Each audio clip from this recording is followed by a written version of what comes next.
BJP अध्यक्ष पर बंगाल में हुए हमले के बाद सियासी माहौल गर्मा गया है। बंगाल के राज्यपाल जगदीप धनखड़ ने अब से कुछ देर पहले प्रेस कॉन्फ्रेंस कर जेपी नड्डा पर हुए हमले को बताया शर्मनाक, साथ ही बंगाल में पुलिस प्रशासन को फेल बताया। राज्यपाल ने इस हमले के लिए ममता सरकार को घेरा और इस हमले के लिए ममता बनर्जी से माफी की भी मांग की। राज्यपाल ने बंगाल पुलिस को राज्य सरकार की कठपुतली बताया। धनखड़ ने लोगों को बाहरी कहने को अपमानजनक बताया। बाहर वाला अंदर वाला कहना एक खतरनाक खेल, यह भी राज्यपाल ने कहा। और साथ ही उन्होंने ममता बनर्जी को चेतावनी दी कि अगर संविधान का पालन नहीं हुआ तो उनका रोल शुरू हो जाएगा। राज्यपाल के मुताबिक संविधान की रक्षा उनकी जिम्मेदारी है, ममता को संविधान का पालन करना ही होगा।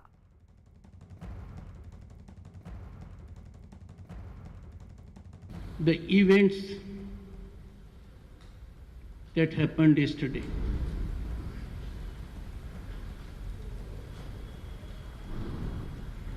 are most unfortunate.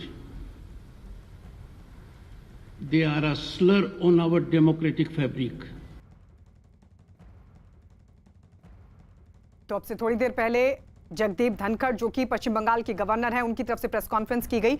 JP Nadda के काफिले पर जो हमला हुआ था उसको उन्होंने निंदनीय बताया, शर्मनाक बताया और साथ ही ये कहा कि संवैधानिक जिम्मेदारी है मेरी कि राज्य में व्यवस्था बनी रहे। इसके अलावा ममता सरकार को घेरा और कहा कि ना तो नौकरशाही वहां पर सुनती है और ना ही पुलिस सुनती है, क्योंकि सब के सब सरकार की कठपुतली है। यहां तक कि ममता सरकार पर पुलिस और ब्यूरोक्रेट्स को अपने अंडर लेने का आरोप भी राज्यपाल की तरफ से लगाया गया कि इस प्रकार का घटनाक्रम, इस प्रकार के डेवलपमेंट्स अच्छे नहीं है। 8 बजे से पहले मैंने राज्य के महानिदेशक डीजीपी से दूरभाष पर चर्चा भी की। और इस वक्त हमारी सहयोगी आशिका सिंह हमारे साथ कोलकाता से लाइव जुड़ गई हैं। आशिका, बहुत सारी बातें, बहुत बड़ी बड़ी बातें राज्यपाल की तरफ से कही गई। बता रहे हैं कि पश्चिम बंगाल में अलार्मिंग सिचुएशन है। वो कह रहे हैं कि ना तो नौकरशाही की तरफ से नौकरशाही सुनते, नौकरशाह सुनते, ना पुलिस सुनती है, सब ममता सरकार के इशारे पर काम करते हैं। और साथ ही उन्होंने ये भी कहा कि अगर संविधान का पालन नहीं हुआ तो फिर मेरा रोल शुरू होगा। ये कितनी बड़ी चेतावनी राज्यपाल की तरफ से ममता सरकार को, आशिका? बिल्कुल, इसके पहले भी गृह मंत्री अमित शाह कह चुके हैं कि राज्यपाल क्या रिपोर्ट देते हैं उस पे बहुत कुछ डिपेंड करता है राज्य की कानून व्यवस्था को लेकर के। राज्य की कानून व्यवस्था पर लगातार जो है सवाल उठ रहे हैं। बीजेपी शुरू से इसको लेकर के मुद्दा बना रही है और अब जो हुआ है जेपी नड्डा के काफिले पर ये हमला, ये बहुत ही बड़ी घटना है जिसको लेकर के जो रिपोर्ट है वो राज्यपाल ने अभी सौंपी है। ये बताया जा रहा है कि रिपोर्ट में कहा गया है कि सुरक्षा में चूक तो हुई है, जो बीजेपी की तरफ से आरोप लग रहा था, परसों से ये आरोप लग रहा था कि सुरक्षा में चूक हुई है, पायलट कार तक नहीं दी गई है। और इसके अलावा जब ये घटना हुई, प्रदर्शनकारी परसों जेपी नड्डा के काफिले के सामने आए, तब भी वहाँ पर पुलिस नहीं थी। कल भी जो देखने को मिला कि जिस रास्ते से वो उनका काफिला गुजरना था वहाँ पर भीड़, इतनी ज़्यादा लोग प्रदर्शनकारी मौजूद थे, उन्हें पुलिस ने नहीं हटाया। पुलिस वहाँ पर मौजूद थी। कहीं ना कहीं ये कहा जा सकता है कि पुलिस भी मूक दर्शक बन करके जो भी हो रहा था उसे देख रही थी। ये आरोप बीजेपी की तरफ से लग रहा है। कानून व्यवस्था को लेकर के गंभीर सवाल उठते हैं। राज्यपाल ने जो कहा, जो शब्दों का प्रयोग किया, पॉलिटिकल पुलिस, ये जो है टर्मिनोलॉजी यूज़ की है राज्यपाल ने, तो कहीं ना कहीं राज्यपाल का सीधा गुस्सा, सीधा नाराज़गी। उन्होंने कहा कि मुख्यमंत्री आग से न खेलें, तो ये बहुत बड़ी चेतावनी ममता बनर्जी को है। और नौकरशाही की बात करें तो उन्होंने कहा कि मैं पिछले 1 साल से तलब कर रहा हूँ प्रमुख सचिव को, डीजीपी को, वो नहीं आए। कल की घटना को देखते हुए जब उन्हें लगा कि अब बात बिगड़ सकती है तो वो यहाँ पर आए, लेकिन जो रिपोर्ट मांगी गई थी उनसे वो कोई भी रिपोर्ट लेकर के नहीं पहुँचे।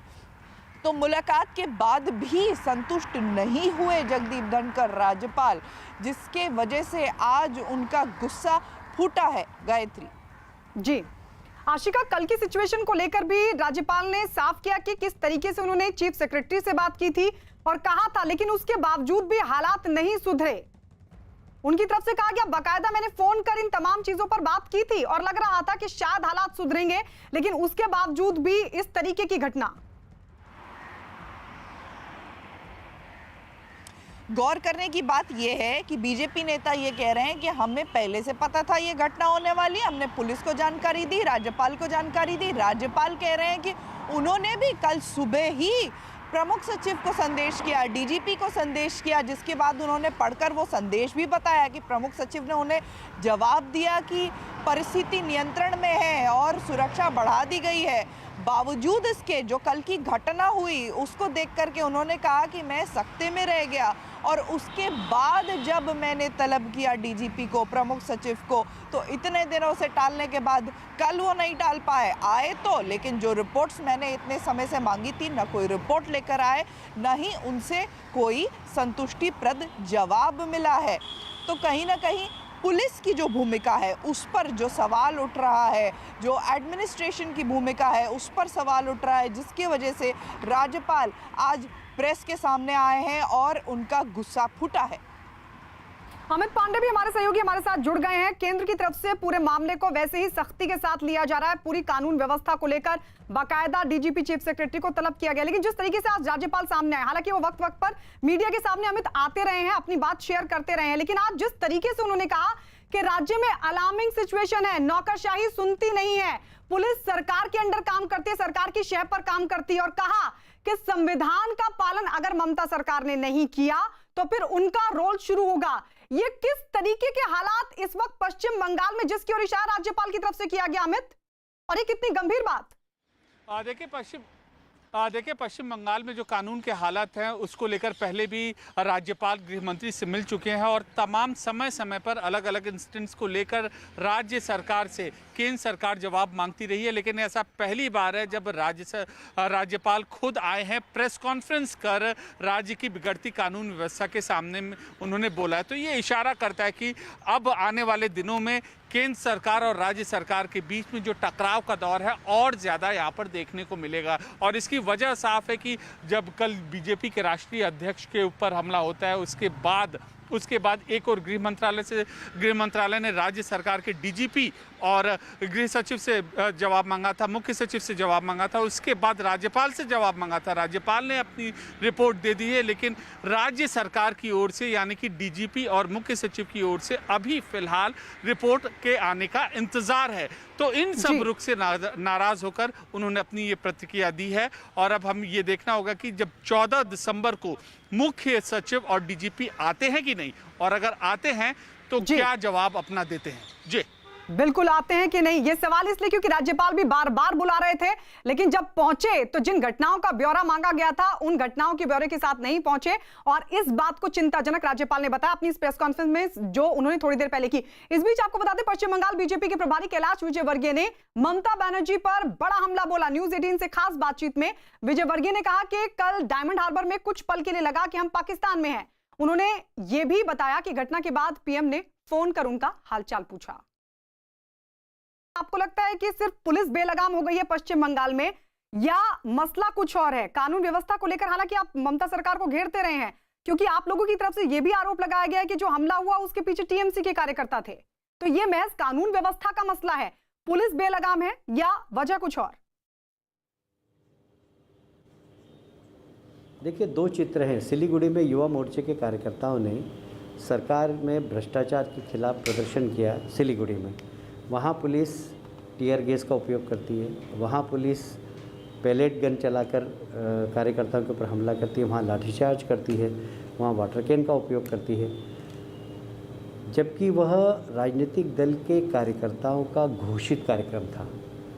कल वहाँ गुंडों की गुंडाई थी। वहाँ पर जानकारी हमने शासन, प्रशासन, केंद्र सरकार सबको दे दी थी। यदि वो गुंडे पुलिस के सामने उसके बाद भी गुंडाई करें, जानलेवा हमला करें, एक सेकंड के लिए तो हमें ऐसा लगा कि पुलिस खड़ी हुई है, लोग हमको मार रहे हैं, हमारे ऊपर पत्थरों की बारिश कर रहे हैं, हम अपने देश में हैं कि कहीं दूसरे देश में, ये पाकिस्तान में तो नहीं आ गया, ऐसा हमें थोड़ी देर के लिए लगा। क्योंकि जिस तरीक़ा का हमला हुआ, जिस तरह का खतरा वहाँ हमें दिखा, वो बहुत चिंताजनक था। और मैं समझता हूँ ईश्वर की कृपा से वहाँ से बच के निकले। और ये जो सरकार का फेल्योर है, यह निश्चित रूप से ममता जी को मुख्यमंत्री बने रहने का अधिकार नहीं देता है। कैलाश विजयवर्गीय जी, वही थोड़ा सा समझने की कोशिश कर रही हूँ मैं आपसे कि दो बातें हैं। एक तो ये कि ममता बनर्जी की भी नहीं सुन रही है वहां की पुलिस, इतनी बेलगाम हो गई है। दूसरी बात ये कि जानबूझकर पुलिस पर कंट्रोल नहीं किया जा रहा है, क्योंकि आप लोग तो यही आरोप लगाते रहे हैं कि जब जब बीजेपी के नेता कोई भी कार्यक्रम करते हैं, किसी घटनास्थल पर जाने की कोशिश करते हैं, तो ममता सरकार रोक देती है, ममता सरकार पुलिस पर दबाव डालती है। तो ये दो बातें हैं, या तो ममता सरकार, ममता बनर्जी पुलिस को हैंडल नहीं कर पा रही हैं, या फिर जानबूझकर निशाना बनाया जा रहा है। देखिए, मेरा ख्याल है कि आप ये जो प्रश्न मुझसे कर रहे हैं, उत्तर भी आपके सामने ही, और आपके टीवी पे कल हमने देखा कि घटना हुई, घटना बहुत शर्मनाक थी। आपने भी कहा शर्मनाक है, सारा देश कह रहा शर्मनाक है। उस समय मुख्यमंत्री की भूमिका क्या होना चाहिए थी? मुख्यमंत्री का बयान क्या आया? मुख्यमंत्री जी ने कहा कि ये तो उन्होंने ही करवाया, मतलब इस घटना के ऊपर उन्होंने संरक्षण देने की कोशिश की। यह घटना में जो भी कुछ हुआ वो बीजेपी के लोगों ने किया, पुलिस ने कुछ नहीं किया, टीएमसी के गुंडों ने कुछ नहीं किया।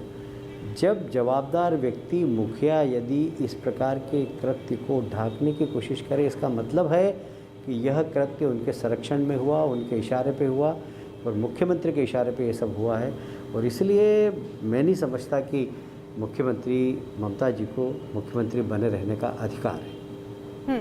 यानी सीधे सीधे ये मानकर चला जाए, आप कह रहे हैं कि ममता बनर्जी जानबूझकर पुलिस पर दबाव डाल रही है और पुलिस वहां पर बेलगाम है, ये मान लिया जाए?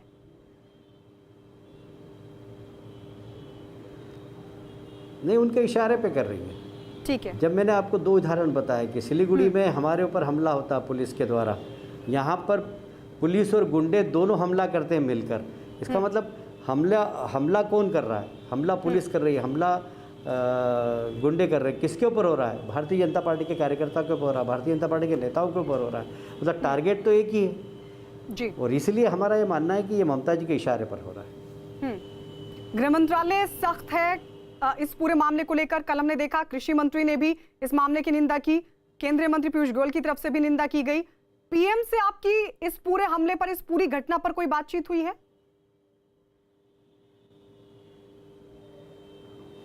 कल उन्होंने रात को मुझे फ़ोन किया था मेरे हालचाल जानने के लिए, कार्यकर्ताओं के हालचाल जानने के लिए। उन्होंने पूछा कि कितने कार्यकर्ता घायल हुए हैं। उन्होंने कहा कि उन सब घायल कार्यकर्ताओं की ज़रा चिंता करिएगा और सब लोग स्वस्थ रहिए। उन्होंने आशीर्वाद दिया हमको।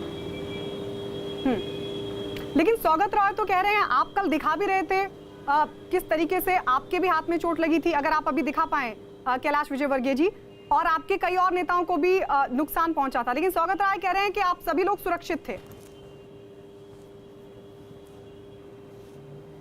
नहीं, देखिए, ये मेरे पास ये देख लीजिए, ये लिगामेंट मेरा ब्रश हुआ। डॉक्टर कह रहे थे कि इसको ऐसा बेल्ट बांध के रखिए। मुझे अच्छा नहीं लगा। मैंने कहा कि एक जरा सी चोट के लिए मैं बेल्ट बांध के रखूं।